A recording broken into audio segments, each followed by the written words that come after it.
الحمد لله نحمده ونستعينه ونستغفره ونعوذ بالله من شرور أنفسنا ومن سيئات أعمالنا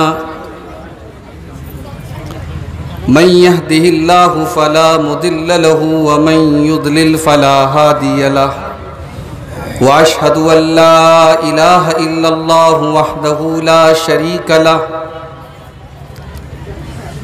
وأشهد أن محمدًا عبده ورسوله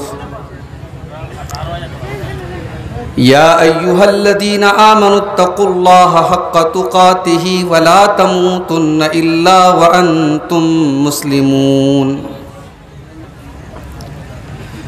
يا أيها الناس اتقوا ربكم الذي خلقكم من نفس واحدة وخلق منها زوجها وبث منهما رجالا كثيرا ونساء واتقوا الله الذي تساءلون به والأرحام إن الله كان عليكم رقيبا يا أيها الذين آمنوا اتقوا الله وقولوا قولا سديدا يصلح لكم أعمالكم ويغفر لكم ذنوبكم ومن يطع الله ورسوله فقد فاز فوزا عظيما أما بعد فإن خير الحديث كتاب الله وخير الهدي هدي محمد صلى الله عليه وسلم وشر الأمور محدثاتها وكل محدثة بدعة وَكُلَّ بِدْعَةٍ ضَلَالَةٍ وَكُلَّ ضَلَالَةٍ فِي النَّارِ اعوذ باللہ من الشیطان الرجیم بسم اللہ الرحمن الرحیم وَلِكُلِّ أُمَّةٍ جَعَلْنَا مَنْسَكًا لِيَذْكُرُوا اسْمَ اللَّهِ عَلَى مَا رَزَقَهُم مِّن بَهِيمَةِ الْأَنْعَامِ فَإِلَٰهُكُمْ إِلَٰهٌ وَاحِدٌ فَلَهُ أَسْلِمُوا وَبَشِّرِ الْمُخْبِتِينَ محترم علماء کرام، بزرگوں اور دوستوں، نوجوان ساتھیوں، پردہ نشین ماؤں اور بہنوں، پیارے بچوں، بڑھتلہ کا آج کا یہ پروگرام جو اللہ کے گھر کی تعمیر و ترقی کے لیے منعقد ہوا ہے، بڑے اتار چڑھاؤ کے بعد یہ پروگرام منعقد ہوا۔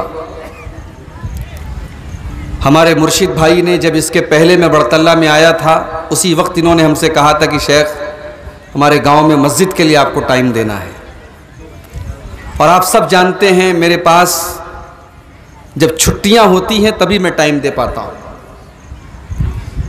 میں نے بقرعید کی، عید الاضحیٰ کی چھٹی میں موقع سمجھتے ہوئے آج کی تاریخ دی تھی، لیکن اندازہ تھا، خطرہ تھا کہ ہو سکتا ہے بارش کا موسم شروع ہو جائے۔ آپ پروگرام اگر جون کے آخر میں رکھیں گے، جولائی کے شروع میں رکھیں گے تو ظاہر ہے کہ پروگرام میں بارش کا خطرہ تو رہے گا، اور جو اندیشہ تھا وہ بالکل صحیح ثابت ہوا۔ اور کل جب میں بنارس سے نکلنے والا تھا، دوپہر میں 3 بجے کی میری ٹرین تھی، ٹرین 5 گھنٹہ لیٹ ہو گئی۔ اس کے بعد اسٹیشن کے لیے گھر سے نکلنے والا تھا، بہت زوردار بارش شروع ہو گئی، میرے گھر کے باہر سڑک پہ پانی جمع ہو گیا۔ گھر کے لیے نکلنے کے 1 گھنٹہ پہلے میری چھوٹی بچی سیڑھی پر سے گر گئی، اس کی ناک میں منہ میں چوٹ آ گئی۔ میری اہلیہ نے کہا کہ یہ سگنل کیسے ملنے، جانا ہے کہ نہیں جانا ہے، کہیں ایسا تو نہیں ہے اللہ تعالیٰ کی طرف سے سگنل مل رہا ہے کہ مت جاؤ۔ میں نے کہا نہیں بھائی، پروگرام ہے اور وعدہ ہے اور ہم نے ترتیب بنا لی، ہمیں جانا ہے انشاءاللہ۔ اور آج صبح 10 بجے جب میں پہنچا فرقہ ایکسپریس سے آپ کے فرقہ میں، تب بھی میں نے دیکھا کہ بارش ہو رہی اور مجھے راستے بھر یہ اندیشہ ہوتا رہا پتہ نہیں پروگرام ہو پائے گا کہ نہیں ہو پائے گا۔ میری تقریر نہ ہو وہ ایک الگ مسئلہ ہے، لیکن اگر پروگرام نہ ہو اور جس مقصد کے لیے پروگرام ہو رہا ہے بڑا نیک مقصد ہے، اللہ کے گھر کا معاملہ ہے۔ اور ایک بات میں کہنا چاہوں گا میرے بھائی، مسجد میں جن لوگوں نے 10 روپیہ کا بھی چندہ دیا، 10,000 کا چندہ دیا، 1 لاکھ کا دیا، میں سب سے کہوں گا کوئی اس غلط فہمی میں نہ رہے کہ مسجد ہم بناتے ہیں۔ ہم تو بس اپنا ایک تعاون پیش کرتے ہیں۔ مسجد اللہ کا گھر ہے اور اللہ اپنے گھر کو بنانا بہت اچھی طریقے سے جانتا ہے۔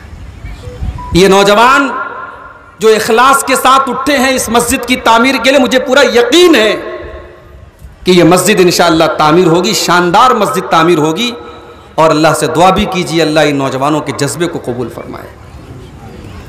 مہینوں کی محنتوں کے بعد میرے بھائی پروگرام ہوتا ہے، کئی راتوں کے جاگے ہیں یہ نوجوان، کئی ہفتوں کی محنت کے بعد یہ پنڈال سجا ہے، اور مجھے خوشی ہے اس بات کی، بارش کے باوجود اور موسم کے ناساز ہونے کے باوجود مجھے امید نہیں تھی کہ اتنی تعداد بھی پنڈال کے نیچے آئے گی۔ آپ حضرات آئے ہیں، میں آپ کا شکریہ ادا کرتا ہوں، جو نہیں آئے ہیں میں ان کا بھی شکریہ ادا کرتا ہوں۔ آپ میری تقریر سنیں نہ سنیں، اس سے اہم چیز یہ ہے کہ آپ اس مسجد کی تعمیر میں جس کی 10 روپے کی حیثیت ہے وہ 10 روپیہ دے، جس کی 1 لاکھ کی حیثیت ہے وہ 1 لاکھ دے۔ اللہ کا گھر ہے میرے بھائی، دنیا کا سب سے بہترین کام ہے مسجد کی تعمیر کرنا، ایمان کی نشانی ہے۔ اللہ تعالیٰ ان لوگوں سے محبت کرتا ہے جو اس کے گھر کی تعمیر میں حصہ لیتے ہیں۔ ابھی آپ نے سنا شیخ مرتضیٰ صاحب اعلان کر رہے تھے، صاحب اینٹوں کا انتظام کر دیجئے، 10 گاڑی اینٹ کا انتظام کر دیجئے۔ بہت بھائیوں نے اپنا نام بھی لکھوایا کہ ہماری طرف سے 1 گاڑی، ہماری طرف سے 1 گاڑی۔ اللہ کی قسم یہ جو اینٹیں دی جا رہی ہیں مسجد میں، کل قیامت کے دن یہ اینٹیں گواہی دیں گی کہ اے اللہ اس مسجد کی تعمیر میں اس کا بھی حصہ تھا۔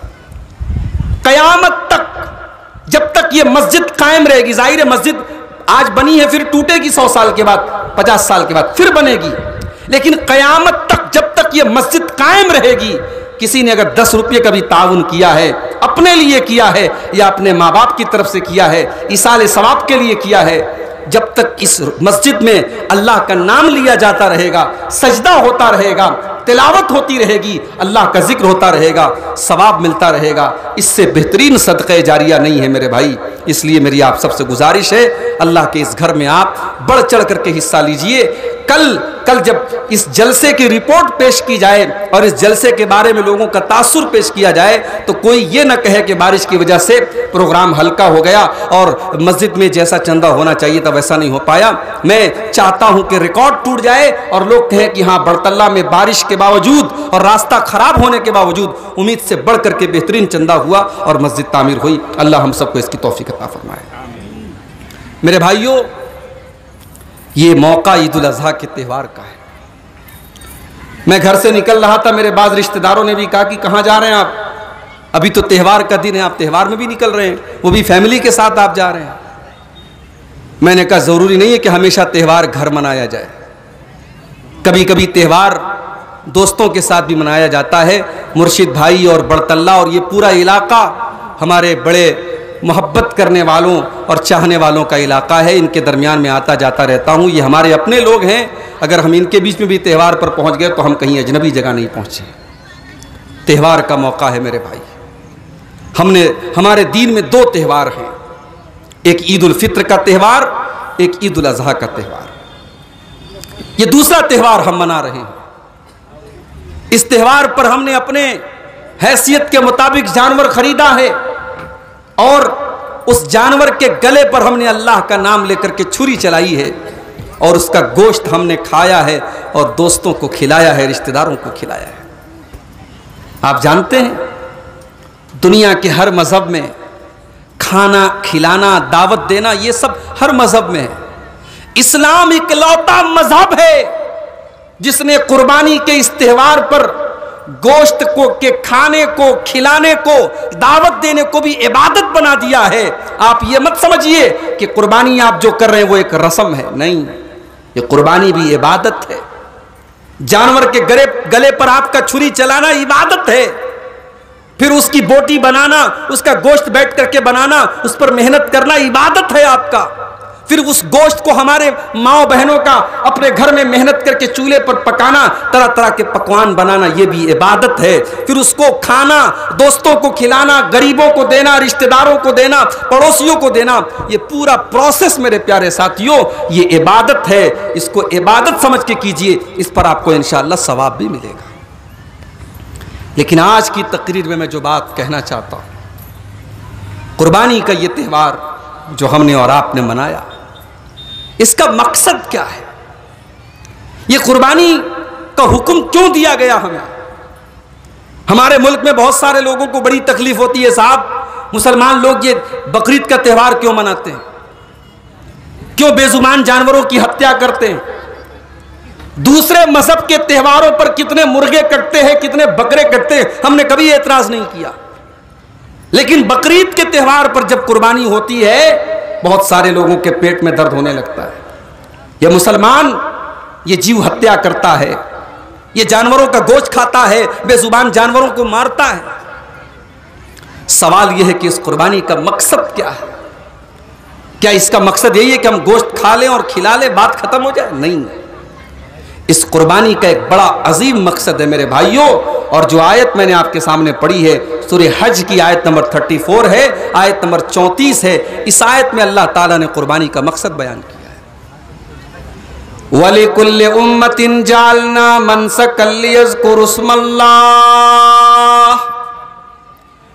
مسلمانوں, ہم نے قربانی کا حکم صرف تمہیں نہیں دیا ہے, کہیں تم اس غلط فہمی میں نہ پڑ جانا کہ قربانی کا حکم صرف تمہیں دیا جا رہا ہے.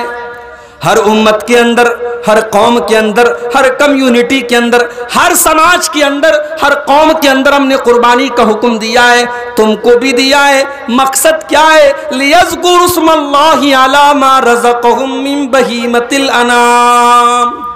یہ جو قربانی کے جانور ہیں, یہ جو بکرا بکری ہے, یہ جو بھیڑا بھیڑی ہے, یہ جو دمبا دمبی ہے, یہ جو اونٹ اونٹنی ہے, یہ جتنے قربانی کے جانور ہیں, ان کو اللہ تعالیٰ نے تمہارے لیے حلال بنایا ہے, تمہارے لیے جائز بنایا ہے.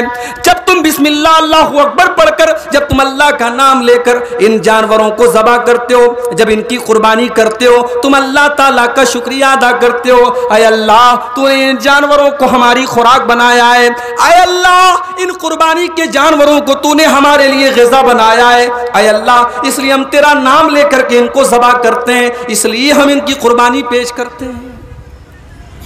قربانی اللہ کا شکر ادا کرنے کا ایک طریقہ ہے میرے بھائی. اور یہیں سے ایک سبق یہ ملا کہ ہر نعمت جو اللہ تعالی ہم کو دیتا ہے, ہر نعمت کو اللہ کی مرضی کے مطابق استعمال کرنا, یہ اس نعمت پر اللہ کا شکر ہے. مثال کے طور پر اللہ نے آپ کو دولت دی ہے, پیسے والا بنایا ہے, دولت والا بنایا ہے. اب دولت کے اوپر اللہ کا شکر یہ کہ آپ دولت کو صحیح جگہوں پر استعمال کیجئے, غریبوں کی مدد کیجئے, یتیموں کی مدد کیجئے, بیواؤں کی مدد کیجئے, مسجدوں کی تعمیر کیجئے, مدرسوں کا تعاون کیجئے. آپ ہر اس جگہ پر دولت کو خرچ کیجئے جہاں دولت استعمال کرنے سے اللہ خوش ہوتا ہے. اللہ کی نعمت کا شکر یہی ہے کہ آپ اللہ کی اس نعمت کا صحیح استعمال کیجئے. اللہ نے آپ کو عالم بنایا ہے, اللہ نے آپ کو علم دین دیا ہے, آپ کو دین کی سمجھ دی ہے. اب اس نعمت کے اوپر اللہ کا شکر یہ کہ آپ اس نعمت کو اللہ کے بندوں تک پہنچائیے, آپ لوگوں کی اصلاح کیجئے, آپ لوگوں کو دین سکھائیے, آپ لوگوں کو غلط کاموں سے روکیے, آپ لوگوں کو صحیح بات بتائیے. اللہ نے آپ کو خوبصورت بنایا ہے, اللہ نے آپ کو حسین و جمیل بنایا ہے. اس خوبصورتی کے ذریعے آپ کوئی غلط کام نہ کیجئے, اس خوبصورتی کا صحیح استعمال کیجئے. اللہ نے آپ کو سماج میں رتبہ دیا ہے, مقام دیا ہے, اس مقام کا صحیح استعمال کیجئے, لوگوں کے کام آئیے, لوگوں کی مدد کیجئے. اللہ نے آپ کو جوانی دی ہے, یہ جوانی اس لیے تو نہیں ملی ہے کہ آپ شراب کے اڈوں پہ گزار دیں, زنا کے اڈوں پہ گزار دیں, گٹکھا کھانے میں گزار دیں, شراب پینے میں گزار دیں, حرام کام کرنے میں گزار دیں. اس جوانی کے اوپر بھی اللہ کا شکر ادا کرنا چاہے تو جوانی کا صحیح استعمال کرو. آج ہمارا نوجوان بیچارہ جوانی میں بالکل بے لگام گھوڑے کی طرح ہوتا ہے. کتنے غلط کام انسان کرتا ہے, لوگ یہ کہہ کر کے نظر انداز کر دیتے, یار جانے دو یار, جوان آدمی ہے, جوان خون ہے. مطلب جوان خون ہے تو کچھ بھی کرو گے, کسی کو بھی مار دو گے, کسی پر بھی ہاتھ چلا دو گے, کچھ بھی زبان سے بول دو گے, کچھ بھی کر دو گے, اور سب یہ کہہ کر کے معاف کہ صاحب یہ جوان آدمی ہے. یہ جوانی بھی اللہ کی نعمت ہے میرے بھائی, اور اس جوانی کا بھی آپ کو اللہ کے حساب دینا پڑے. قربانی کے جانور کے گلے پر جب آپ چھری چلاتے ہیں اور جس پیغمبر کی سنت کو آپ زندہ کرتے ہیں, ابراہیم علیہ السلام, ان کی سنت صرف قربانی کرنا نہیں ہے, ان کی سنت صرف گوشت کھانا نہیں ہے, ان کی سنت یہ بھی تھی کہ ابراہیم علیہ السلام نے جوانی کے پیریڈ میں, جب وہ بالکل جوان تھے, 18-20 سال کے ینگ تھے, اس جوانی کی مدت میں ابراہیم علیہ السلام نے اپنی قوم سے توحید کے معاملے میں چیلنج کیا تھا. اپنی قوم سے کہا تھا, تاللہ لاکیدن اصنامکم, اے میری قوم کے لوگوں, تم پتھر کے جن بتوں کی پوجا کرتے ہو, عبادت کرتے ہو, تمہارے بتوں کا میں بہت برا حال کروں گا, میں تمہارے ان بتوں کو ان کے انجام تک پہنچاؤں گا. قوم کے لوگوں نے کہا یار مذاق کر رہا ہے, اس کی اتنی مجال کہ ہمارے معبودوں کے ساتھ یہ غلط کام کرے. قرآن کریم کہتا ہے ابراہیم علیہ السلام ایک دن اپنی قوم کے عبادت خانے میں جاتے ہیں, فَجَعَلَهُمْ جُزَازًا إِلَّا كَبِيرًا لَهُمْ لَعَلَّهُمْ إِلَيْهِ يَرْجِعُونَ. سارے بتوں کو توڑ دیتے ہیں, بڑے والے بت کو چھوڑ کر کے, تاکہ جب بعد میں لوگ دیکھیں تو اسی بڑے والے بت کے ذریعے ان کو سمجھانے کا کام کریں. قوم کے لوگوں نے دیکھا, جب اپنے عبادت خانے میں داخل ہوئے, اپنے بتوں کی یہ درگت دیکھی, قوم کے لوگوں نے بڑے غصے میں کہا, قالوا من فعل هذا بآلهتنا انه لمن الظالمین, کس نے ہمارے معبودوں کے ساتھ اتنا غلط کام کیا ہے, وہ بہت بڑا ظالم ہے جس نے بھی یہ کام کیا ہے. کچھ لوگوں نے کہا, قالوا سمعنا فتى يذكرهم يقال له ابراہیم, کچھ لوگوں نے کہا ابراہیم نام کا ایک نوجوان ہے, اسی کا یہ کام لگتا ہے, اسی نے یہ کام کیا ہوگا. غور کرو میرے نوجوان ساتھیوں, ابراہیم نے جب یہ کام کیا تو نوجوان تھے. معلوم یہ ہوا, پتہ یہ چلا کہ پوری قوم سے لوہا لینا اور پوری قوم سے ٹکر لینا یہ بوڑھوں کا کام نہیں, یہ تو جوانوں کا کام ہے. ابراہیم نے جوانی میں یہ کام کیا تھا. آج ہمارا نوجوان کہاں کھڑا ہے؟ قربانی تو بڑے شوق سے کرتے ہیں آپ. ابراہیم کی یہ سنت بھی آپ کو یاد ہونی چاہیے. کہا کہ ابراہیم کا کام ہے, جو ایک نوجوان آدمی ہے اسی کا کام ہے. ابراہیم کو لایا گیا, اے ابراہیم کیا تم نے یہ کام کیا ہے؟ ابراہیم نے یہ نہیں کہا میں نے کیا ہے, بل فعلہ کبیرہم ھذا فسألوہم ان کانوا ینطقون. کہا ان کا بڑا والا بت سب ٹوٹ گئے, یہ بچا ہے, اسی کا کام ہوگا, اس سے پوچھ لو. انہوں نے کہا ابراہیم تم جانتے ہو یہ بول نہیں سکتے, تم جانتے ہو یہ بات نہیں کرتے, ہم ان سے کیسے پوچھیں؟ کہا بڑی افسوس کی بات ہے, اُفٍّ لَكُمْ وَلِمَا تَعْبُدُونَ مِن دُونِ اللَّهِ, ہائے افسوس تمہاری عقل کے اوپر, ہائے افسوس تمہارے دماغ کے اوپر, جو بول نہیں سکتے, جو سن نہیں سکتے, جو نفع نہیں پہنچا سکتے, جو نقصان نہیں پہنچا سکتے, تم ان کے آگے سجدہ کرتے ہو, ان کو اپنا رب مانتے ہو. تم سے بڑا بے وقوف کون ہوگا, تم سے بڑا احمق کون ہوگا؟ ہمارے یہاں ایک لفظ بولتے ہیں نا بوڑھا, پتہ نہیں آپ کیا بولتے ہیں کہ نہیں, بے وقوف انسان کو بورہا بولتے ہیں, کہ تم سے بڑا بورہا کون ہوگا, بے وقوف کون ہوگا, احمق کون ہوگا؟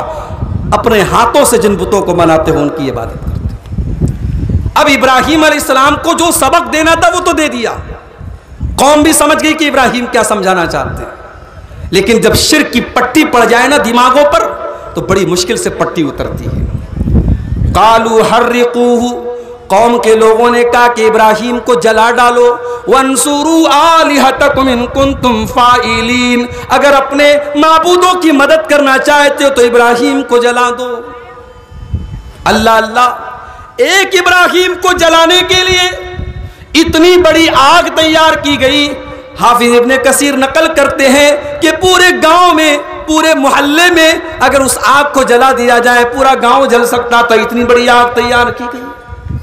اور اس زمانے کی ایک ٹیکنالوجی تھی، ایک مشین ٹائپ کی ایک چیز ہوتی تھی، اس کو منجنیق بولتے تھے، منجنیق میں رکھ کر کے حضرت ابراہیم کو اس آگ میں ڈالا گیا۔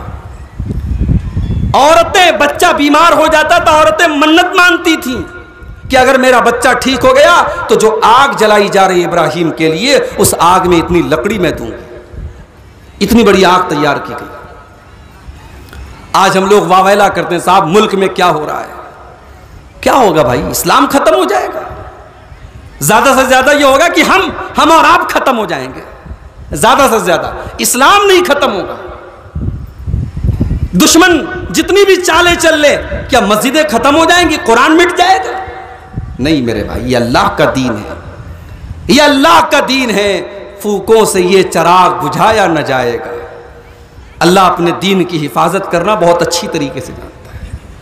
ہم اپنے ایمان کی فکر کریں، ہم بے ایمان ہو چکے ہیں، ہم مکار ہو چکے ہیں، ہمارے اندر سے اسلام نام کی ساری چیزیں نکلتی چلی جا رہی ہیں، اور ہم چنتا کر رہے ہیں صاحب یہ ہو جائے گا، وہ ہو جائے گا، یہ قانون آ رہا ہے، یہ قانون آ رہا ہے، یہ ہو رہا ہے، وہ ہو رہا ہے۔ جھارکھنڈ میں آتا ہوں تو لوگ پوچھتے مولوی صاحب بقرعید منائی کیا آپ نے یوپی کے اندر؟ ارے بڑے آرام سے منائی بھائی صاحب، خوب کباب کھائے، خوب ہم نے جو ہے پائے کھائے۔ دوسرے اسٹیٹ والے تو ایسے سمجھتے ہیں جیسے یوپی کے اندر مسلمان بیچارہ ایک دم دب کے رہتا ہے، بڑے آرام سے ہم رہتے ہیں الحمدللہ۔ کئی چھٹ پٹ کئی واقعات ہوتے رہتے، وہ تو ہر اسٹیٹ میں ہوتے رہتے ہیں، تو ہمیں ڈرنا نہیں ہے میرے بھائی۔ یہ بہت ڈرا کے لوگوں نے رکھا، ہمیں ڈرنا نہیں ہے، جو ہوگا ہم حالات کا سامنا کریں گے۔ ہم نے اس ملک میں وہ دور بھی دیکھا ہے جب لاشیں بھر بھر کے ٹرینوں میں گئی ہیں، ہم نے وہ دور بھی دیکھا ہے جب مسلمانوں کی لاشیں کھیتوں میں، گنے کے کھیتوں میں گاڑی گئی ہیں اور نہر کے کنارے گن سے اور گولیوں سے مسلمانوں کو پھونا گیا۔ ہم نے وہ دور بھی اس ملک میں دیکھا ہے۔ اس ملک میں مسلمان نہ تب ختم ہوا تھا نہ آج ختم ہوگا۔ ابراہیم کو آگ میں ڈالا جا رہا ہے، زبان پر کوئی شکوہ نہیں ہے، ماتھے پر کوئی بل نہیں ہے، اور کوئی افسوس نہیں ہے، کوئی واویلا نہیں ہے۔ اے اللہ، یہ زندگی تو نے دی تھی، اگر تیرے دین کے لیے یہ زندگی جا رہی ہے تو حق تو یہ ہے کہ حق ادا نہ ہوا۔ جان دی ہوئی اسی کی تھی، حق تو یہ ہے کہ حق ادا نہ ہوا۔ اللہ کے دین کے لیے اگر جان چلی جائے تو یہ کوئی مہنگا سودا نہیں ہے، یہ اچھا سودا ہے، سستا سودا ہے۔ ابراہیم کو آگ میں ڈالا جا رہا ہے، ہائے ہائے، ابراہیم کے بدن سے کپڑے بھی اتار دیے گئے، ابراہیم کو ننگا کر دیا گیا، ابراہیم کے بدن سے کپڑے اتار کر کے آگ میں ڈالا جا رہا ہے تاکہ جلدی سے ان کو آگ جلا ڈالے۔ اور جب ابراہیم کو آگ میں ڈالا جا رہا تھا، اللہ کے نبی فرماتے ہیں ابراہیم کی زبان پر ایک ہی جملہ تھا، حسبی اللہ و نعم الوکیل، اللہ میرے لیے کافی ہے اور اللہ سے بہترین مدد کرنے والا کوئی نہیں، اللہ سے بہترین کام بنانے والا کوئی نہیں۔ ادھر ابراہیم کو آگ میں ڈالا گیا، ادھر اللہ نے آگ کو حکم دیا۔ آج اللہ نے ہواؤں کو نہیں بھیجا، آج اللہ نے پانی نہیں برسایا، آج اللہ نے کسی فرشتے کو نہیں بھیجا، آج اللہ نے ڈائریکٹ آگ سے فرمایا، قلنا یا نار کونی بردا وسلاما علی ابراہیم۔ اللہ نے فرمایا، اے آگ، آج تو میرے خلیل کے لیے ٹھنڈی ہو جا، اے آگ، آج تو میرے ابراہیم کے لیے سلامتی والی ہو جا، اے آگ، آج تک تو تیرا کام جلانا تھا لیکن آج میرے ابراہیم کے بدن کا ایک رونگٹا بھی تجھے جلانا نہیں ہے، اے آگ، آج تو تجھے ٹھنڈا ہو جانا ہے اور سلامتی والی ہو جانا ہے، میرے خلیل کے جسم کے ایک حصے پر بھی کوئی نقصان نہیں پہنچنا چاہیے۔ اور قیامت کا دن جب آئے گا اور سارے لوگ قیامت کے دن جب ننگے اٹھائے جائیں گے، اللہ کے پیارے حبیب فرماتے ہیں صلی اللہ علیہ وسلم، اول من یکسا یوم القیامت ابراہیم، قیامت کے دن سب سے پہلے اگر کسی کو کپڑا پہنایا جائے گا، کسی کے بدن پہ اگر چادر پہنائی جائے گی تو سب سے پہلے ابراہیم علیہ السلام کے بدن پہ کپڑا پہنایا جائے گا، کیونکہ آج دنیا میں اللہ کی توحید کے لیے ابراہیم کے بدن سے کپڑا اتارا گیا تھا، کل قیامت کے دن سب سے پہلے اگر کپڑا پہنایا جائے گا تو ابراہیم کے بدن پہ کپڑا پہنایا جائے گا۔ ابراہیم وہ ہے میرے بھائی، گوشت کھانے میں کیا لگتا ہے، جانور ہم خرید کے لائے، 10,000 کا 15,000 کا 20,000 کا جانور ہم خرید کے لائے, گوشت ہم نے کھا لیا, چمڑا مدرسے میں چلا گیا, خون نالی میں بہہ گیا. اللہ, ہم کہتے قربانی اللہ کے لیے ہم نے کیا, اللہ کے یہاں کیا پہنچا میرے بھائی؟ قرآن اٹھاؤ, قرآن جواب دیتا ہے. لَن يَنَالَ اللَّهَ لُحُومُهَا وَلَا دِمَاؤُهَا وَلَكِن يَنَالُهُ التَّقْوَىٰ مِنكُمْ. اے مسلمانوں, تمہاری قربانی کا خون اللہ تعالیٰ کے یہاں نہیں پہنچتا ہے, تمہاری قربانی کا گوشت اللہ تعالیٰ کے یہاں نہیں پہنچتا ہے. اللہ تعالیٰ کے یہاں تمہارے دلوں کا تقویٰ پہنچتا ہے, تمہارے دلوں کا اخلاص پہنچتا ہے, تمہارے دل میں اللہ کا کتنا ڈر ہے, کتنا تقویٰ ہے, کتنی پرہیزگاری ہے, وہ تقویٰ اللہ تعالیٰ کیا پہنچتا ہے. قربانی کا مقصد پہلے سمجھو میرے بھائی, قربانی ہم کیوں کرتے ہیں؟ اللہ نے فرمایا لِيَذْكُرُوا اسْمَ اللَّهِ عَلَىٰ مَا رَزَقَهُم مِّن بَهِيمَةِ الْأَنْعَامِ. قربانی کا مقصد یہ ہے کہ اللہ تعالیٰ نے جن جانوروں کو تمہارے لیے حلال بنایا ہے, قربانی کا جانور بنایا ہے, ان جانوروں کے اوپر تم اللہ کا نام لو. اور ایک بات اور بولوں, مسلمانوں سے پہلے جتنی امتیں آئی تھیں ان کے یہاں بھی قربانی ہوتی تھی, مگر قربانی کا گوشت کھانے کی اجازت نہیں تھی.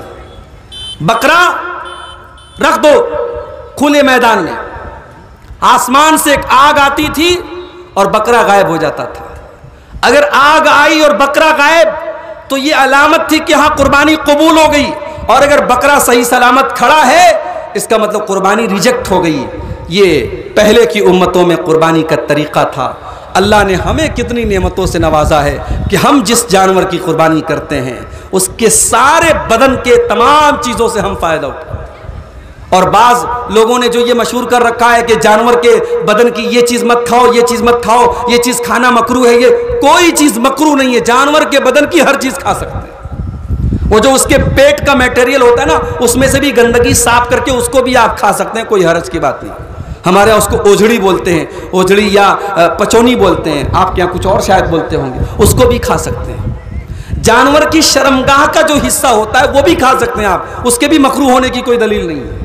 یہ اللہ کا کرم ہے, اس کی رحمت ہے کہ اس نے جانور کے تمام اعضاء ہمارے لیے حلال قرار دیا. قربانی سے پہلا سبق ہم کو کیا ملتا ہے؟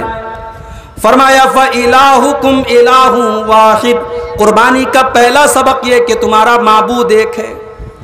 جب تم اللہ کا نام لے کر کے قربانی کرتے ہو تو یہ سبق ملتا ہے کہ ایک اللہ کے نام سے قربانی کی جائے گی. جس اللہ کے سامنے تم سجدہ کرتے ہو, جس اللہ کے آگے تم ہاتھ پھیلاتے ہو, جس اللہ سے تم اولاد مانگتے ہو, جس اللہ کو تم بگڑی بنانے والا مانتے ہو, اسی اللہ کے نام سے قربانی ہونی چاہیے.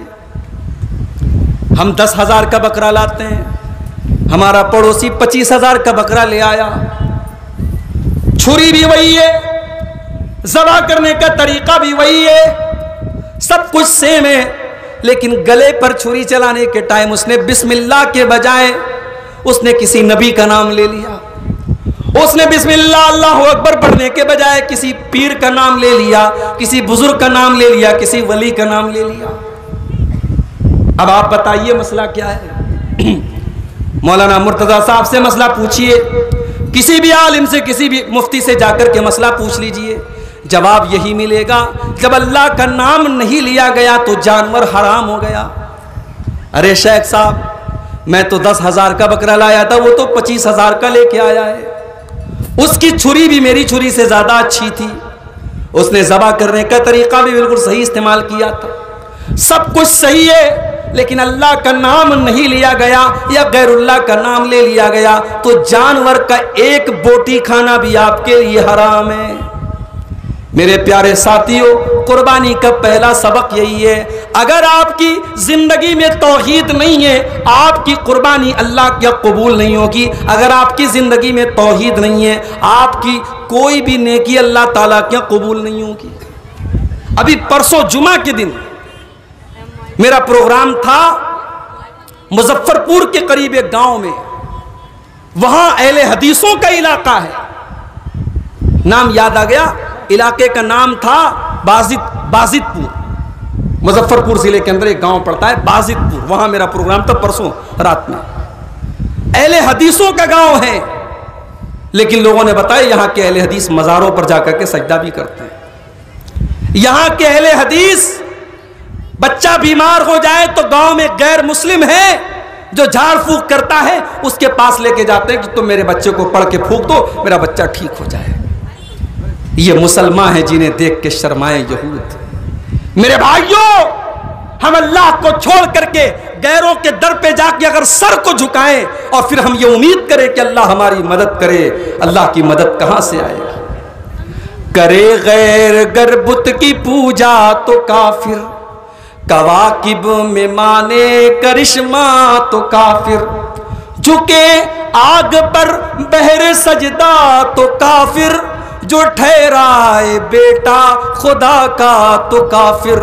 مگر مومنوں پر کشادہ ہے راہیں, پرستش کریں شوق سے جس کی چاہیں, نبی کو جو چاہیں خدا کر دکھائیں, اماموں کا رتبہ نبی سے بڑھائیں, مزاروں پہ جا جا کے نظریں چڑھائیں, شہیدوں سے جا جا کے مانگیں دعائیں. نہ توحید میں کچھ فرق اس سے آوے, نہ اسلام بگڑے نہ ایمان جاوے. اتنی مضبوط توحید ہے ہماری, اللہ کے علاوہ غیروں کے در پہ سر جھکائے اور تیری توحید میں کوئی فرق نہ آوے.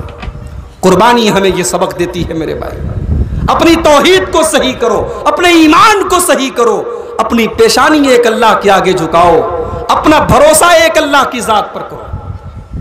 اور ایک طرف آپ قربانی کر رہے تھے, دوسری طرف مینا کے میدان میں اللہ کا نام لے کر کے شیطان کو کنکری ماری جا رہی ہے, اور اللہ کا نام لے کر کے وہاں بھی جانوروں کو ذبح کیا جا رہا ہے.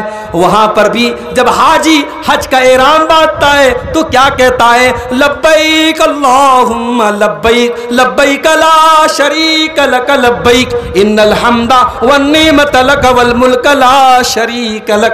حج کے اندر بھی توحید کا سبق سکھایا جا رہا ہے. میرے پیارے ساتھیوں, حج اور قربانی یہ دونوں توحید کا سبق دے رہے ہیں.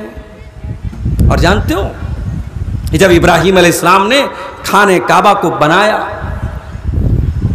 ہم تو ایک مسجد بنانے میں ہمارے پسینے چھوٹ جاتے ہیں. ہمارے پاس تو مستری بھی ہے, میٹیریل بھی ہے, دولت بھی ہے, سب کچھ ہے. ہزاروں سال پہلے جب ابراہیم علیہ السلام خانہ کعبہ کی تعمیر کر رہے تھے, قرآن کہتا ہے وَإِذْ يَرْفَعُ إِبْرَاهِيمُ الْقَوَاعِدَ مِنَ الْبَيْتِ وَإِسْمَاعِيلُ. یاد کرو جب میرا بندہ ابراہیم, جب میرا نبی ابراہیم خانہ کعبہ کی تعمیر کر رہا تھا اور ان کا بیٹا اسماعیل بھی اپنے باپ کا ساتھ دے رہا تھا.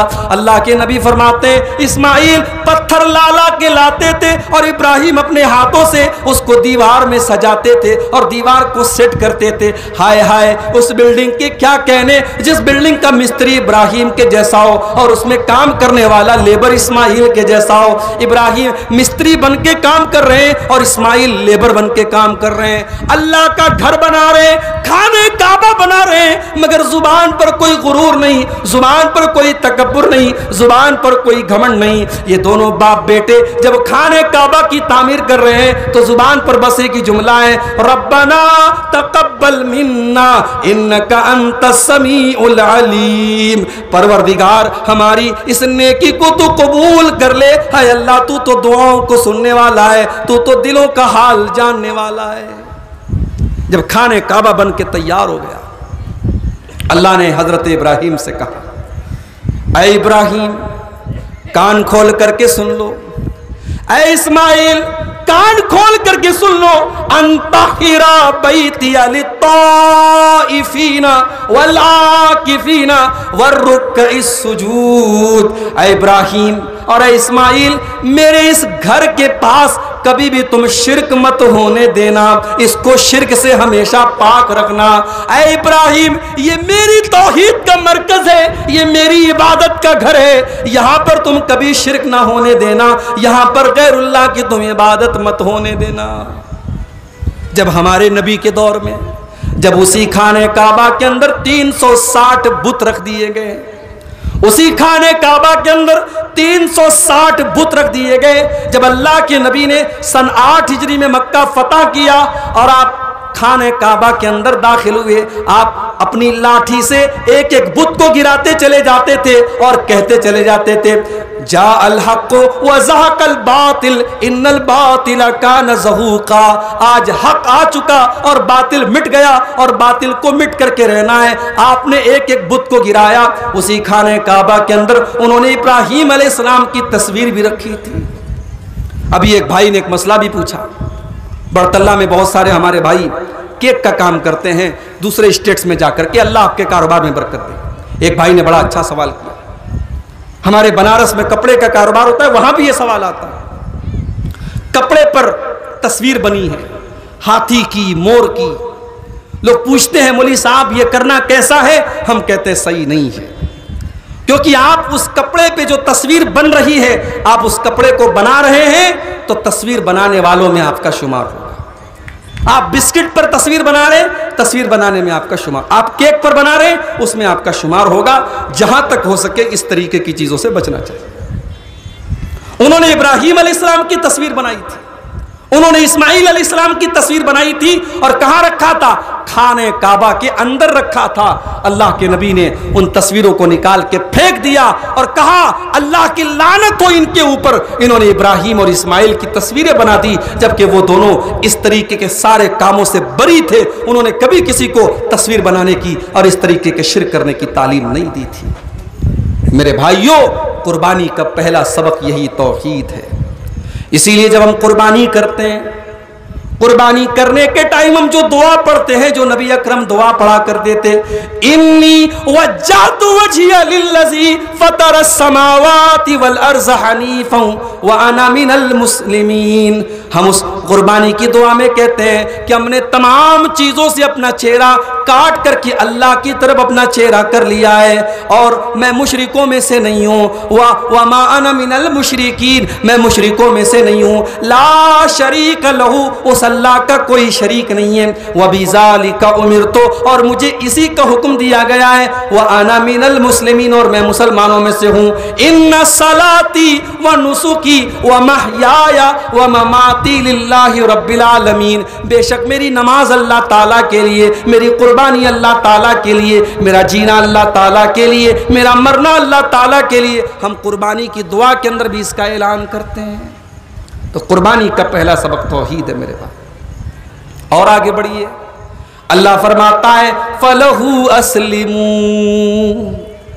اے دنیا بھر کے مسلمانوں، جب تم قربانی کرو، جب تم اپنے جانوروں کے گلے پر چھری چلاؤ، تو ذرا ابراہیم کی اس ادا کو یاد کرو.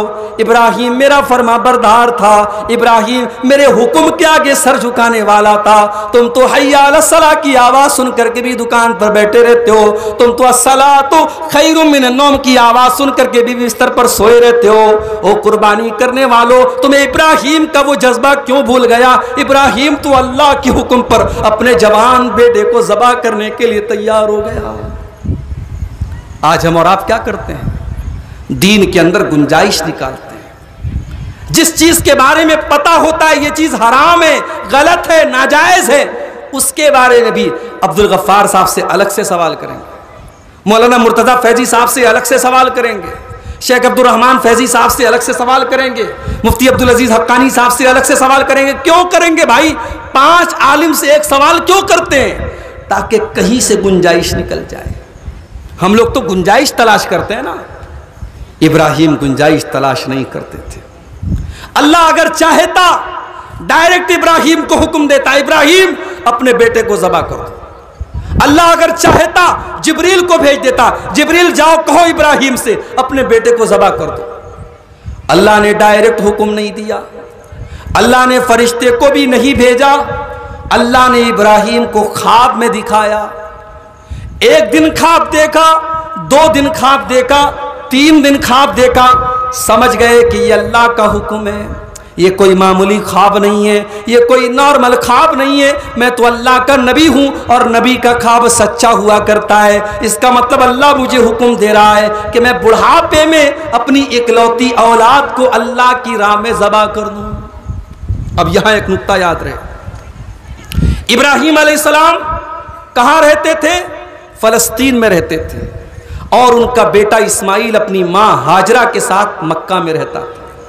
بیچ بیچ میں ابراہیم اپنے بچے سے اور بیوی سے ملنے کے لیے جاتے تھے، مگر کافی دوری تھی، اور حضرت اسماعیل علیہ السلام اپنے باپ کے تربیت کے بغیر ان کی پرورش ہوئی تھی۔ ان کی پرورش میں ان کی ماں حضرت ہاجرہ کا بڑا یوگدان تھا، ان کی ماں نے ان کو پالا تھا۔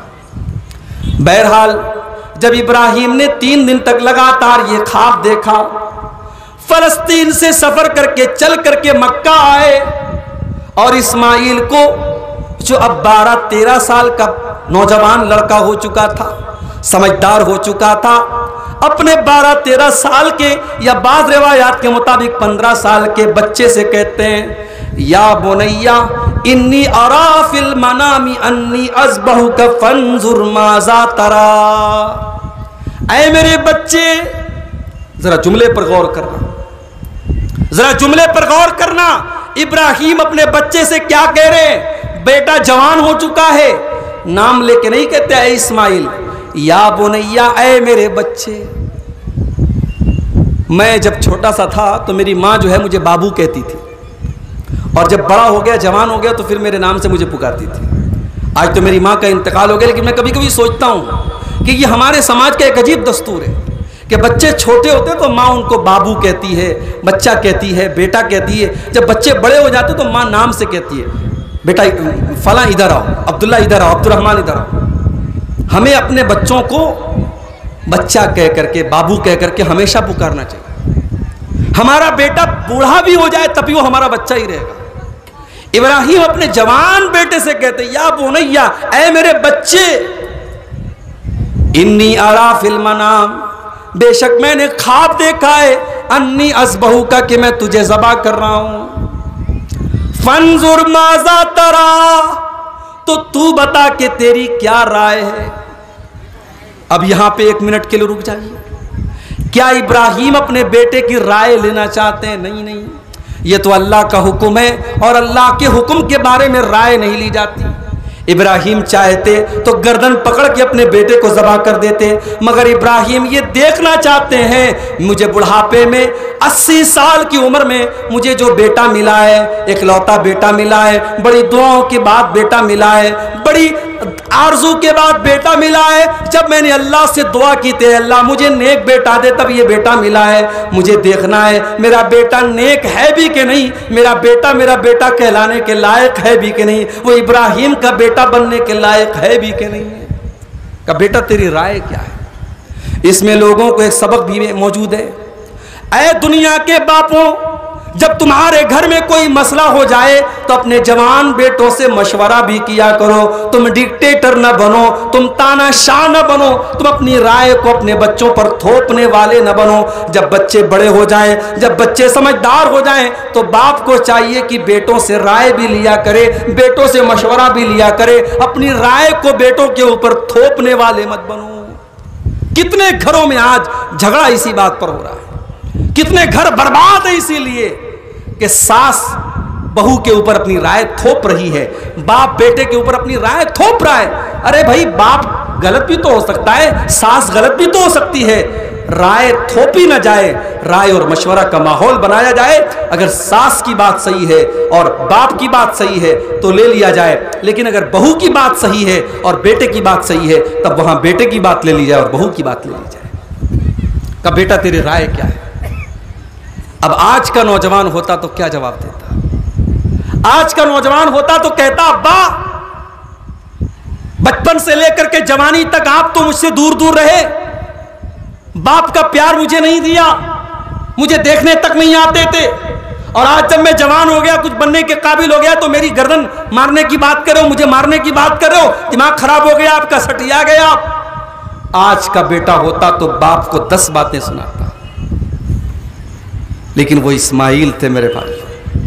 قال یا ابت افعل ما تؤمر ستجدنی انشاء اللہ من الصابرین۔ کہا اے ابا جان، باپ جان سے مارنے کی بات کر رہا ہے، باپ ذبح کرنے کی بات کر رہا ہے مگر بیٹا اپنے باپ کو ابا جان کہہ کے مخاطب کر رہا ہے۔ او لوگو، آج کتنے سماج میں باپ ہیں، کتنے بوڑھے باپ ہیں جن کے کان ترس جاتے اپنے بچوں کے منہ سے ابا جان کا لفظ سننے کے لیے۔ کتنی مائیں جو ترس جاتی ہیں ان کا بیٹا 5 منٹ کے لیے ان کے پاس بیٹھ کر کے اماں جان کہہ کر کے محبت سے بات کر لے۔ وہ پیسہ کمانے والوں، تیرے ماں باپ کو تیرے پیسوں کی ضرورت نہیں ہے۔ وہ دولت کمانے والوں، تمہاری دولت کی تمہارے ماں باپ کو ضرورت نہیں ہے۔ انہوں نے تو اپنے خون سے تم کو پالا ہے، انہوں نے تو اپنے خون جگر سے تمہاری پرورش کی ہے۔ ارے محبت کے 2 بول تو بول دو اپنے ماں باپ سے، محبت کے 2 بول تو بول دو اپنے ماں باپ سے۔ 5 منٹ بیٹھ کر کے اپنے ماں باپ کی باتیں تو سن لو۔ کبھی کبھی آپ جب ماں کے پاس بیٹھیں گے نا، بوڑھی ماں جب عمر زیادہ ہو جاتی ہے تو بوڑھی ماں فالتو باتیں کرتی ہے، فالتو باتیں، اپنی باتیں، اپنی سہیلیوں کی باتیں، محلے کی باتیں۔ تو ماں کی وہ فالتو باتیں بھی بیٹھ کر کے سنا کرو۔ آپ جب ماں کی باتوں کو غور سے سنیں گے نا تو ماں کو اچھا لگے گا۔ اس کی باتیں آپ کے مطلب کی نہیں ہے بھئی، آپ کی بوڑھی ماں آپ سے آپ کے کاروبار کی بات تھوڑی کرے گی، آپ کے بزنس کی بات تھوڑی کرے گی، وہ تو بوڑھی ہو چکی ہے، وہ اپنے مطلب کی بات کرے گی۔ اس بوڑھی ماں کی بات کو تم غور سے سنو، اس کو اسی میں مزہ آئے گا، اس ماں کے دل کو خوشی ملے گی۔ ایک جگہ 2 بھائی تھے، ایک بھائی اپنی ماں کو بہت پیسہ دیتا تھا، دوا علاج کرتا تھا، اور ایک بھائی جو تھا وہ ڈیلی ماں کے پاس آدھا گھنٹہ بیٹھتا تھا۔ تو جو بھائی اپنی ماں کے اوپر لاکھوں روپے خرچ کرتا تھا، ماں اس کی تعریف نہیں کرتی تھی، ماں اس بچے کی تعریف کرتی تھی جو آدھا گھنٹہ ڈیلی اس ماں کے پاس بیٹھتا تھا۔ کیونکہ ماں کو تیری دولت سے زیادہ، تیرے پیسے سے زیادہ، ماں کو تیرے ٹائم سے، تیری باتوں سے انسیت ہے۔ حضرت ابراہیم کا بیٹا اپنے باپ سے کہتا ہے، اے ابا جان، اے میرے باپ، اے ابا جان، افعل ما تؤمر، اے ابا جان آپ کو جو حکم ملا ہے آپ کر ڈالیے۔ یہ نہیں کہا کہ جو خواب میں دیکھا ہے وہ کر ڈالیے، کہا اے ابا جان آپ کو جو حکم ملا ہے آپ کر ڈالیے۔ اس کا مطلب اسماعیل بھی سمجھ گئے کہ یہ اللہ کا حکم ہے۔ اسماعیل سمجھ گئے کہ میرا باپ اللہ کا نبی ہے اور ایک نبی کا خواب جھوٹا نہیں ہوتا ہے، میرے باپ نے اگر خواب میں دیکھا ہے تو یہ اللہ کا حکم ہے۔ کہا اے ابا جان آپ کو جو حکم ملا ہے آپ کر ڈالیے، ستجدنی انشاء اللہ من الصابرین، اگر اللہ نے چاہا تو آپ اپنے بیٹے کو صبر کرنے والوں میں سے پائیں گے۔ یہ نہیں کہا کہ میں بہت بڑا آدمی ہوں میں صبر کر لوں گا، کہا اگر اللہ نے چاہا، میری اوقات نہیں ہے، میری بڑائی نہیں ہے، اگر اللہ نے چاہا تو آپ اپنے بیٹے کو صبر کرنے والوں میں سے پائیں گے۔ اب بڑے غور سے سننا بڑھت اللہ والو، قرآن نے جو لفظ نقل کیا ہے فَلَمَّا أَسْلَمَا وَتَلَّهُ لِلْجَبِينِ، جب دونوں باپ بیٹے اسلام لے آئے، جب دونوں باپ بیٹے اسلام لے آئے، جب دونوں باپ بیٹے اللہ کے حکم کے آگے جھک گئے اور باپ نے بیٹے کو پیشانی کے بل لٹایا، پتہ یہ چلا کہ مسلمان ہونے کا مطلب گوشت کھانا نہیں ہے، مسلمان ہونے کا مطلب لنگی پہننا نہیں ہے، مسلمان ہونے کا مطلب ٹوپی لگانا نہیں ہے، مسلمان ہونے کا مطلب یہ ہے جب اللہ کا حکم آ جائے، جب رسول کا حکم آ جائے تو اپنی مرضی پر نہ چل کر کے اللہ کی مرضی پہ چلا جائے۔ اسلام اس کا نام ہے۔ فلما اسلما، جب دونوں باپ بیٹے اللہ کے حکم پر تیار ہو گئے اور باپ نے بیٹے کو پیشانی کے بل لٹایا، دنیا نے پہلی بار یہ منظر دیکھا ہے، ایک بوڑھا باپ اپنے جوان بیٹے کے گلے پر چھری چلانے والا ہے۔ یہ تو ہم جانتے ہیں کہ چھری نہیں چلی، ابراہیم نہیں جانتے تھے، اسماعیل نہیں جانتے تھے۔ اسماعیل تو یہ سوچ کر کے لیٹے تھے کہ آج میری جان گئی اللہ کی راہ میں، اور ابراہیم نے یہ سوچ کر کے چھری چلائی تھی کہ آج میں اپنے بیٹے کو اللہ کے لیے ذبح کر رہا ہوں۔ اللہ اکبر، دنیا کے لیے پہلی مرتبہ یہ منظر تھا میرے بھائی، جب 80-90 سال کا ایک بوڑھا باپ اپنی اکلوتی اولاد کو، جوان اولاد کو اللہ کی راہ میں ذبح کرنے جا رہا ہے۔ وَنَادَيْنَاهُ يَا إِبْرَاهِيمُ، اللہ نے پکارا کہ اے ابراہیم قد صدقت الرؤیا انا کذالک نجزی المحسنین۔ اے ابراہیم تو نے اپنے خواب کو سچا کر دکھایا۔ اے ابراہیم ہمیں تیرے بیٹے کا خون نہیں بہانا ہے، ہم تیرے بیٹے کی جان نہیں لینا چاہتے، ہم تو یہ دیکھنا چاہتے ہیں تو اللہ سے زیادہ محبت کرتا ہے یا اپنے بیٹے سے زیادہ محبت کرتا ہے، ہم تو تیرے دل کی نیت دیکھنا چاہتے تھے۔ ان ھذا لہو البلاء المبین۔ اے ابراہیم یہ بہت بڑا امتحان تھا جس میں تو کھرا اتر گیا۔ ایگزام لینے والا، امتحان لینے والا کہہ رہا ہے امتحان بہت سخت تھا۔ میرے بھائیو اللہ کہہ رہا ہے کہ ابراہیم یہ امتحان بہت سخت تھا جس امتحان میں تو کھرا اتر گیا۔ میرے بھائیو قربانی کرنے کے ٹائم ہمیں ابراہیم کا وہ جذبہ بھی یاد رہنا چاہیے۔ قربانی ہمیں یہ سبق بھی دیتی ہے اللہ کے فرما بردار بنو۔ فَلَهُ أَسْلِمُوا، صرف جانور ذبح کرنے والے مسلمان مت بنو، نمازی مسلمان بنو، ایماندار مسلمان بنو، سچے مسلمان بنو، اللہ کے فرما بردار مسلمان بنو۔ کتنے علماء کا فتویٰ موجود ہے بے نمازی کی قربانی جائز نہیں ہے۔ بڑے بڑے علماء کا فتویٰ موجود ہے بے نمازی کی قربانی صحیح نہیں ہے، قبول نہیں ہوگی۔ اگر آج ہمارے علاقے میں یہ فتویٰ عام کر دیا جائے، کتنے لوگ ایسے ہیں بیچارے جو محروم ہو جائیں گے، ان کی قربانی کا کوئی مطلب نہیں رہے گا۔ میرے بھائیوں قربانی کا یہ دوسرا سبق ہے کہ آپ اللہ کے فرما بردار بنیے، آپ اللہ کے وفادار بنیے۔ اور آگے بڑھیے، قربانی کا تیسرا سبق وَبَشِّرِ الْمُخْبِتِينَ۔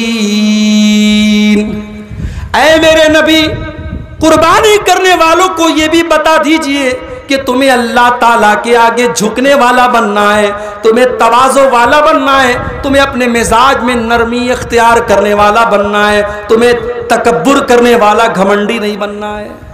کیا مطلب؟ جانور کے گلے پر آپ نے چھری چلا دی، لیکن آپ کے اندر جو شیطان بیٹھا ہے اس شیطان کے گلے پر کب چھری چلائیں گے؟ قربانی میں آپ 20,000 کا بکرا لا رہے ہیں مگر اندر آپ کے انانیت ہے، اہنکار ہے، غرور ہے، گھمنڈ ہے، تکبر ہے، اپنے آپ کو 4 پیسے کما لیے بہت بڑا آدمی سمجھنے لگے، الیکشن میں جیت ہو گئی بہت بڑا آدمی سمجھ لیا، کوئی عہدہ مل گیا، کرسی مل گئی، بڑا آپ کا نام ہو گیا، آپ نے اپنے آپ کو بہت بڑا سمجھ لیا۔ قربانی کرنے والے جانور کے گلے پر چھری بعد میں چلا، پہلے اپنے اہنکار کے گلے پر چھری چلا، پہلے اپنے تکبر کے گلے پر چھری چلا، پہلے اپنی اکڑ کے گلے پر چھری چلا۔ دنیا میں سب سے پہلے اہنکار اگر کسی نے کیا تھا، تکبر اگر کسی نے کیا تھا تو ابلیس نے کیا تھا۔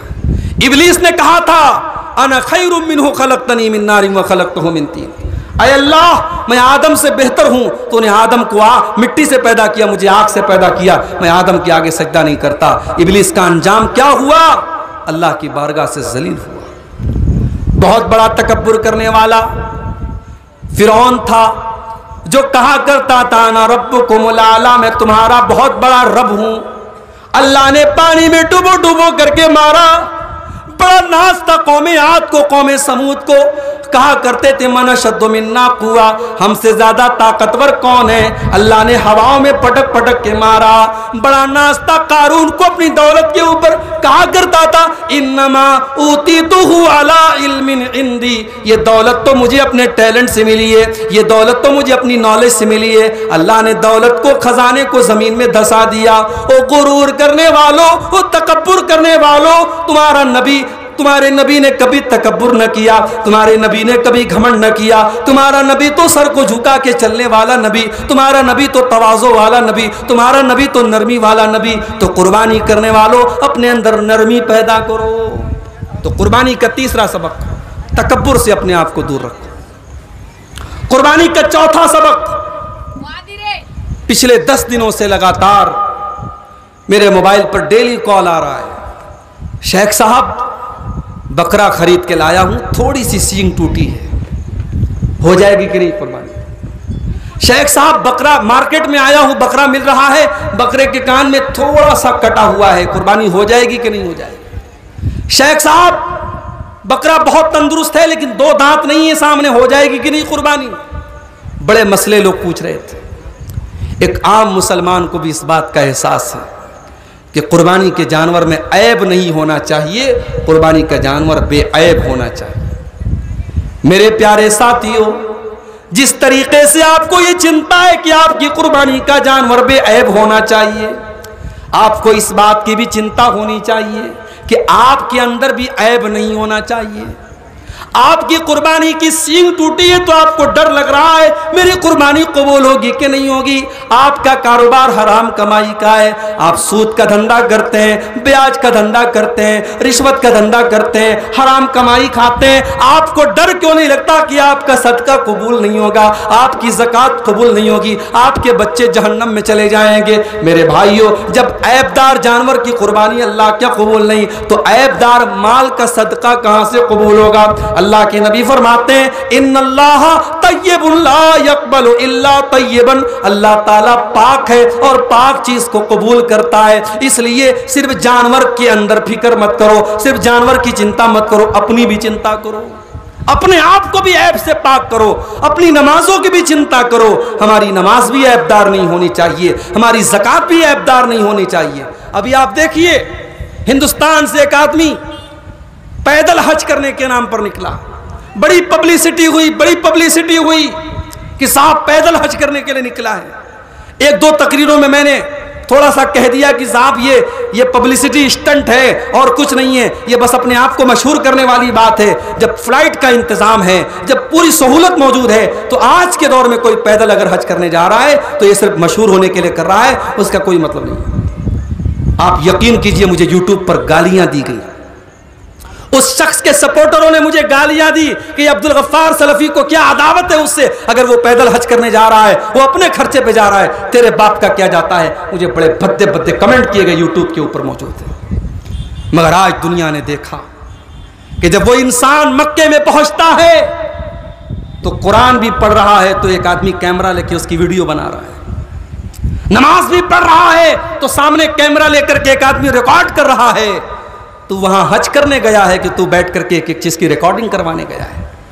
اس کا مطلب یہ ہوا کہ شروع سے تیری پلاننگ یہ تھی کہ تو پبلسٹی اسٹنٹ کرنے کے لیے، ریاکاری کرنے کے لیے، دکھاوے کے لیے گیا تھا۔ دکھاوے کے لیے حج کیا جائے گا تو منہ پر مار دیا جائے گا میرے بھائی، دکھاوے کے لیے نماز پڑھی جائے منہ کے اوپر مار دی جائے گی، دکھاوے کے لیے قربانی کی جائے تو منہ کے اوپر مار دی جائے گی۔ صرف جانور کی قربانی کے جانوروں کے اندر آپ یہ مت دیکھیے کہ عیب دار ہے کہ صحیح سلامت ہے، اپنی عبادتوں کی بھی فکر کیجئے کہ ہماری عبادت بھی بالکل اخلاص والی ہونی چاہیے۔ آج برت اللہ کے اندر یہ مسجد بن رہی ہے، اگر اس مسجد کی تعمیر میں اگر آپ کے جذبے کے اندر اخلاص ہے، اگر یہ نوجوان جنہوں نے آج کا یہ جلسہ کیا ہے اگر اخلاص کے ساتھ اٹھے ہیں، میرا جملہ نوٹ کر لیجئے، یہ مسجد انشاءاللہ بن کر کے رہے۔ اسی ہندوستان میں آج جب میں بنارس سے آتا ہوں اور جب میں لوگوں کو جا کے بتاتا ہوں کہ پاکڑ کے اندر، صاحب گنج کے اندر، برہروا کے اندر، اس پورے بیلٹ میں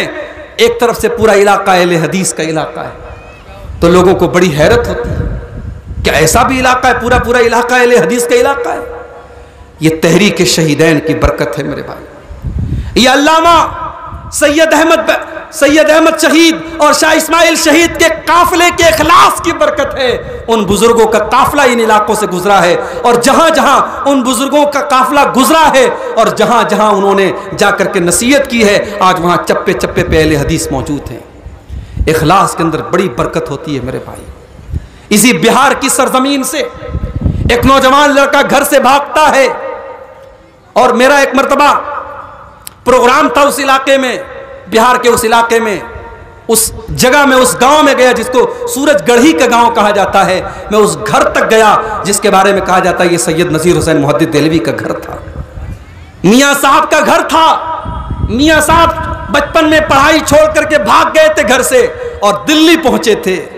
کسی نے سوچا نہیں تھا تعلیم سے بھاگنے والا اور گھر سے بھاگنے والا یہ بچہ کل اپنے دور کا سب سے بڑا محدث بنے گا۔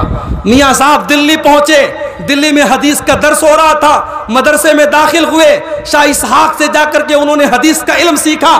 اس کے بعد ایک چھوٹا سا مدرسہ کھولا اور علم حدیث پڑھانے لگے. حدیث پڑھنا پڑھانا سید نذیر حسین محدث دہلوی میاں صاحب کا مشغلہ بن گیا, ان کا کام بن گیا. اللہ نے اتنی برکت دی, اتنی برکت دی کہ جس نے میاں صاحب سے پڑھ دیا ان کے جتنے شاگرد پھیل گئے پورے ہندوستان میں, پوری دنیا میں, جہاں جہاں میاں صاحب کے شاگرد گئے انہوں نے قرآن و حدیث کا بول بالا کیا, توحید و سنت کا بول بالا کیا. توحید میں بڑی برکت ہوتی ہے میرے بھائی, اخلاص میں بڑی برکت ہوتی ہے. ہزاروں سال پہلے جب حضرت ابراہیم نے خانہ کعبہ بنایا تھا, اللہ نے کہا ابراہیم کعبہ تو بن گیا, اس کعبے کا طواف کون کرے گا؟ وَأَذِّن فِي النَّاسِ بِالْحَجِّ, اے ابراہیم تم اعلان کر دو, لوگوں سے کہہ دو کہ لوگوں آ کر کے اس گھر کا طواف کرو, یہاں پر آ کر کے حج کرو. ابراہیم نے کہا اے اللہ میں اپنی کمزور سی آواز سے کس سے کہوں گا, اے اللہ کون کون میری بات کو سنے گا؟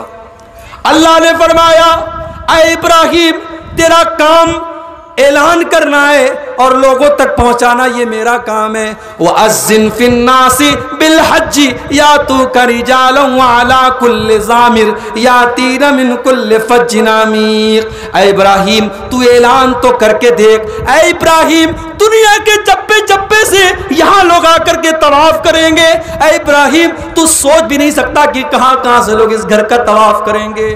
وہ لوگوں, ابراہیم نے کسی لاؤڈ اسپیکر سے تو اعلان نہیں کیا تھا, کسی فیس بک کے اوپر تو نہیں ڈالا تھا, کسی یوٹیوب کے چینل پہ تو نہیں ڈالا تھا. ابراہیم نے اپنی کمزور سی آواز سے اعلان کیا تھا, او لوگو یہ اللہ کا گھر بنا دیا ہے, آ جاؤ حج کر لو, آ جاؤ اس گھر کا طواف کر لو. اے اللہ تو نے ابراہیم کی آواز میں کتنی برکت رکھی تھی. آج ہزاروں سال گزر گئے, آج جھارکھنڈ کے اندر برطلہ کے اس گاؤں کا مسلمان بھی سوچتا ہے میرے پاس 5 لاکھ روپیہ آ جائیں تو میں بھی چل کے حج کر کے آ جاؤں. ایک غریب مسلمان بھی سوچتا ہے میرے پاس اتنی دولت آ جائے میں چل کے اللہ کے گھر کا حج کر لوں. یہ ابراہیم کے اخلاص کی برکت تھی, یہ ابراہیم کے اخلاص کی برکت تھی کہ آج سعودی عرب سے ہزاروں کلومیٹر دور ہندوستان کے گاؤں دیہات میں بیٹھا ایک عام مسلمان, اس کا دل بھی تڑپتا ہے کہ اللہ مجھے بھی زندگی میں ایک بار حج کرنے کی توفیق نصیب فرما. میرے بھائیوں, قربانی ہمیں یہ سبق دیتی ہے اپنی عبادت کے اندر اخلاص پیدا کرو, ریاکاری سے اپنے آپ کو بچاؤ, دکھاوے سے اپنے آپ کو بچاؤ, اپنی ہر عبادت کے اندر اخلاص پیدا کرو. او میری پیاری ماں بہنوں, آپ سے بھی کچھ کہنا ہے. آج حالات بہت برے ہو چکے ہیں. آج ہماری قوم کی لڑکیاں کیا کیا کر رہی ہیں, آج ہماری قوم کی بیٹیاں کیا کیا کر رہی ہیں. آج پردے کا جنازہ نکل رہا ہے, آج شرم و حیا کا جنازہ نکل رہا ہے. او میری پیاری ماں بہنوں, جب ہم ابراہیم کو یاد کرتے ہیں, جب اسماعیل کو یاد کرتے ہیں تو ہم ان کی بیوی حضرت ہاجرہ کو کیسے بھول سکتے ہیں, اسماعیل کی ماں کو کیسے بھول سکتے ہیں. جب اسماعیل دودھ پیتے بچے تھے اور ابراہیم اپنے دودھ پیتے بچے کو چھوڑ کر کے مکہ میں جانے لگے, بیوی نے کہا, ہاجرہ نے کہا, اے میرے سرتاج الی من تترکنا, کس کے حوالے کر کے جا رہے ہیں, کس کے سہارے کر کے جا رہے ہیں. اے میرے سرتاج دور دور تک کوئی انسان نظر نہیں آتا, یہ تھوڑا سا پانی ہے, یہ چند کھجورے ہیں. اے میرے سرتاج کون ہماری مدد کرے گا, کون ہمیں پانی پلائے گا؟ ابراہیم نے کوئی جواب نہیں دیا, ابراہیم نے کوئی جواب نہیں دیا. حضرت ہاجرہ نے کہا اللہ امرک بہذا, اے میرے سرتاج کیا یہ اللہ کا حکم ہے؟ کہاں ہے میری بیوی, یہ اللہ کا حکم ہے. او میری پیاری ماں بہنوں, ہاجرہ کا ایمان تو دیکھو, ہاجرہ کا بھروسہ تو دیکھو. کہتی ہیں اذن لا یضیعن اللہ ابدا, اے میرے سرتاج اگر یہ اللہ کا حکم ہے تو آپ چلے جائیے, اللہ ہمیں برباد نہیں کرے گا, اللہ ہمیں ضائع نہیں کرے گا. اگر اللہ کا حکم ہے تو اللہ ضرور کوئی نہ کوئی انتظام کرے گا. ابراہیم چلے گئے, ابراہیم چلے گئے. تھوڑی سی کھجور تھی, تھوڑا سا پانی تھا, کھجور ختم, پانی ختم. اسماعیل چلانے لگے, چیخنے لگے. ماں کا کلیجہ, بچے کی چلاہٹ کی آواز سن کر کے ماں کا کلیجہ تڑپ اٹھا.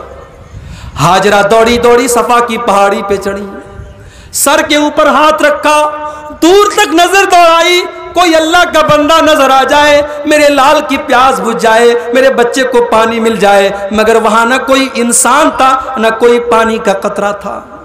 صفا سے نیچے اتری، جب زمین پر پہنچی دوڑی دوڑی مروہ تک پہنچی، پھر مروہ کی پہاڑی پہ چڑھی، پھر دور تک نظر دوڑایا شاید کوئی انسان نظر آ جائے، میرے بچے کی پیاس کا انتظام ہو جائے، مگر کوئی انسان نظر نہیں آیا۔ ہم اور آپ ہوتے ایک بار صفا پہ چڑھ کے دیکھ لیا، ایک بار مروہ پہ چڑھ کے دیکھ لیا، بات ختم ہو گئی۔ مگر ماں کا کلیجہ جب ماں اپنے بچے کے لیے بے چین ہو جاتی ہے تو ماں بہت سا ایسا کام کرتی ہے جس کا کوئی مطلب نہیں ہوتا۔ حضرت ہاجرہ صفا سے مروہ، مروہ سے صفا، صفا سے مروہ 7 چکر لگاتی ہیں، شاید کوئی انسان نظر آ جائے۔ او میری پیاری ماں بہنوں، لوگ کہتے ہیں کہ اسلام کے اندر عورت کو بہت دبایا گیا ہے، اسلام کے اندر عورت کو بہت کچلا گیا ہے۔ میری بیوی کہنے لگی کہ اس کے پاس ایک عورت آئی، کہنے لگی میرے شوہر نے دوسری شادی کر لی ہے، دوسری شادی کرنے کے بعد دوسری بیوی سے بہت زیادہ محبت کرنے لگے اور مجھے بالکل چھوڑ دیا ہے۔ آپ شیخ سے بولیے تھوڑا تقریر میں اس پر بھی روشنی ڈال دیں۔ ہو لوگو، یا تو تم دوسری شادی مت کرو، نہیں نبھا سکتے، اگر عدل و انصاف نہیں کر سکتے تو دوسری شادی مت کرو، ایک ہی کا حق ادا کرو، اور اگر تم دوسری کرتے ہو تو دونوں کے ساتھ انصاف کرو، ورنہ تم قیامت کے دن بہت برا انجام بھگتنے کے لیے تیار ہو جاؤ۔ اللہ کے نبی فرماتے ہیں جس کی 2 بیویاں ہوں اور ایک بیوی کے ساتھ وہ انصاف نہ کرتا ہو، ایک بیوی کی طرف وہ جھک جاتا ہو اور دوسری بیوی کے ساتھ وہ ٹائم نہ دیتا ہو، تو قیامت کے دن وہ اس حال میں آئے گا، اس کا ایک طرف کا چہرہ بالکل جھکا ہوا ہوگا، اس کا چہرہ دیکھ کر کے لوگ سمجھ جائیں گے یہ بیویوں کے ساتھ نا انصافی کرنے والا یہ بدصورت انسان ہے جس نے اپنی بیوی کے ساتھ نا انصافی کی تھی۔ اللہ کے نبی کی 9 بیویاں تھیں، اکٹھے 9 بیویاں رہتی تھیں، اور اللہ کے نبی انصاف کرتے تھے، آپ نے سب کی باری مقرر کی تھی، سب کے پاس برابر برابر ٹائم دیتے تھے، سفر میں جاتے تھے تو باقاعدہ قرآن اندازی کرتے تھے، اور جس بیوی کا نام آتا تھا اسی بیوی کو لے کے جاتے تھے، کوئی کھانے کی چیز آتی تھی سب میں بٹواتے تھے۔ اتنا انصاف کرنے کے بعد بھی اللہ کے نبی اللہ سے دعا کیا کرتے تھے، اے اللہ جتنا میرے بس میں ہے اتنا تو میں نے انصاف کے ساتھ بٹوارا کر دیا، باقی دل کی محبت کا معاملہ ہے اللہ میرے کنٹرول میں نہیں ہے، تو اے اللہ تو اس پر میری پکڑ مت کرنا۔ میرے بھائیوں، اپنے نبی سے سیکھو، اس لیے جن کی 1 سے زیادہ بیویاں ہیں وہ انصاف کے ساتھ کام کریں۔ حضرت ہاجرہ کو آپ دیکھیے میری پیاری ماں اور بہنوں کہ ایک عورت ہے، مگر جب وہ صفا اور مروہ کے درمیان انہوں نے چکر لگایا، اللہ نے ان کے چکر کو قبول کر لیا اور قیامت تک کے حاجیوں کو حکم دے دیا اور عمرہ کرنے والوں کو حکم دے دیا، ان الصفا والمروہ من شعائر اللہ، کہ اے حاجیوں جب تک تم میری اللہ کی اس بندی کی نقل نہیں کر لو گے اور 7 چکر نہیں لگا لو گے، اور جہاں وہ اللہ کی بندی دوڑ کر کے گئی تھی وہاں تم دوڑ کر کے نہیں جاؤ گے، تمہارا عمرہ مکمل نہیں ہوگا، تمہارا حج مکمل نہیں ہوگا۔ تو قربانی کا ایک سبق یہ بھی ہے، حضرت ہاجرہ کی قربانی بھی ہمیں یاد رکھنی چاہیے میرے بھائیوں۔ اور آگے بڑھیے، قربانی ہم کب کرتے ہیں؟ عید کی نماز کے بعد کرتے ہیں۔ بولو بھائی، برطلہ میں کوئی پہلے تو نہیں کرتا ہے نا؟ کوئی کرتا ہو تو ذرا ہاتھ اٹھائے۔ ہم ہمیشہ قربانی عید الاضحیٰ کی نماز کے بعد کرتے ہیں۔ اگر آپ کے گاؤں میں 7 بجے عید الاضحیٰ کی نماز ہو رہی ہے اور جب عید الاضحیٰ کی نماز کی بات آئی تو ایک بات میں کہنا چاہوں گا، مجھے آج لوگوں نے بتایا کہ اس پورے علاقے میں بہت کم جگہوں پر ایسا ہے کہ عید کی نماز میں، چاہے وہ عید الفطر کی نماز ہو چاہے وہ عید الاضحیٰ کی نماز ہو، عید کی نماز میں عورتوں کا انتظام نہیں ہوتا ہے۔ بولو بھائی، صحیح کہہ رہا ہوں کہ غلط کہہ رہا ہوں؟ بولو بھائی، نہیں ہوتا انتظام۔ کیوں نہیں ہوتا بھائی؟ اہل حدیثوں کا گاؤں ہے، قرآن و حدیث پر چلنے والوں کا گاؤں ہے، اور عورتوں کا انتظام عیدین کی نماز میں نہیں ہے۔ میں پوچھتا ہوں کیوں نہیں ہے؟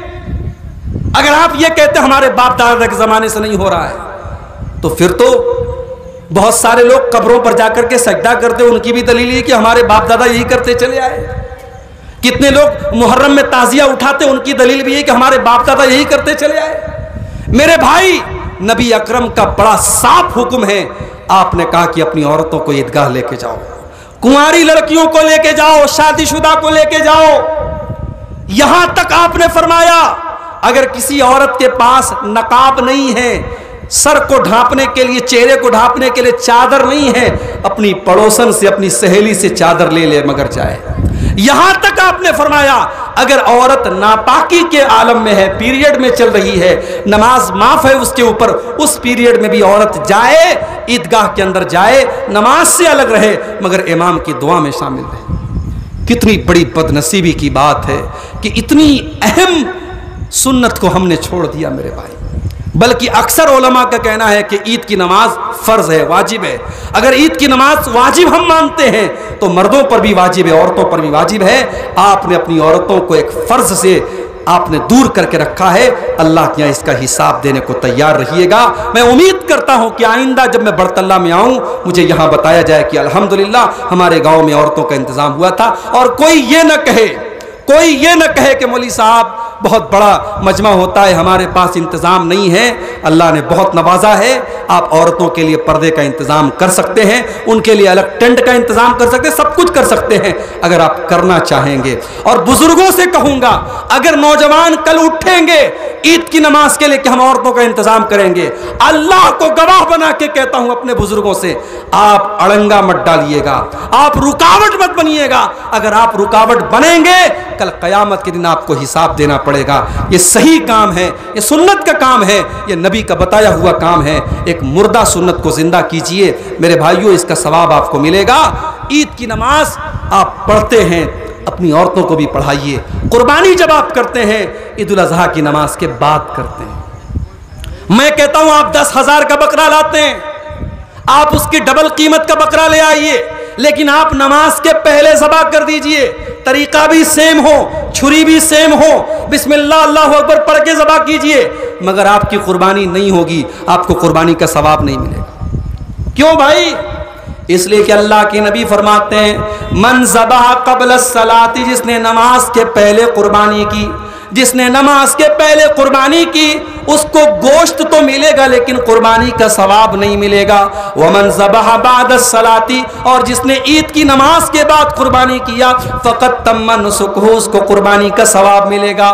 پتہ یہ چلا کہ دین نبی کی سنت پر چلنے کا نام ہے, دین اپنی مرضی کا نام نہیں ہے, دین اپنی خواہش کا نام نہیں ہے, دین اللہ اور اس کے رسول کی خواہش پر چلنے کا نام ہے. روزہ رکھنا بہت اچھا کام ہے, روزہ رکھنا بہت اچھی عبادت ہے, مگر عید کے دن نبی نے فرمایا روزہ نہیں رکھنا ہے, بقرعید کے دن نبی نے فرمایا روزہ نہیں رکھنا ہے, بقرعید کے بعد 3 دن روزہ رکھنا حرام ہے.